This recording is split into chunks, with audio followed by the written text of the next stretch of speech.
So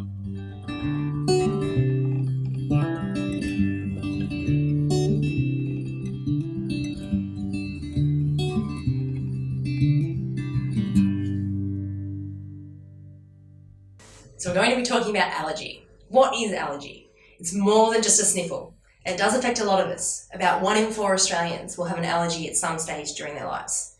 An allergy includes a number of different things. It includes eczema, it includes hives, it even includes asthma. The most common of all of those is allergic rhinitis or hay fever. So allergy, allergic rhinitis and hay fever, they're often all used intermittently. Allergy is the umbrella that goes over all of these different things. And allergic rhinitis and hay fever are often used intermittently. Basically, allergic rhinitis is the fancy name for hay fever. So during these modules, you'll notice that we'll use either of those words. So what is hay fever or allergic rhinitis?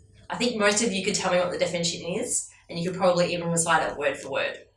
So it's when the immune system comes into contact with something that is harmless, and it responds in a reaction because it's trying to defend itself and it thinks it's dangerous. So what happens during this stage is a whole cascade of events.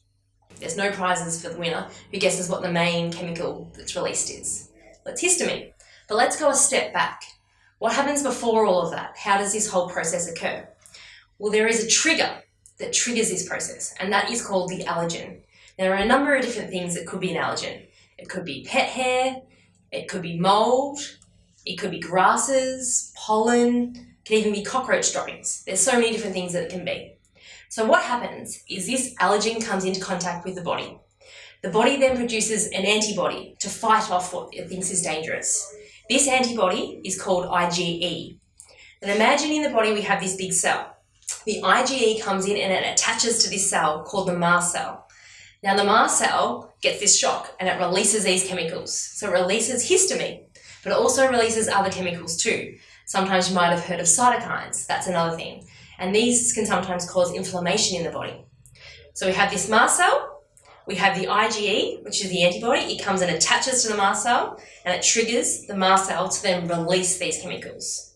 Now the reason I'm going through this process is I'm wanting you to understand how this all works, and then we can talk about how the medications target this system. So this is called the allergic cascade, and this is how the progression of the symptoms can worsen.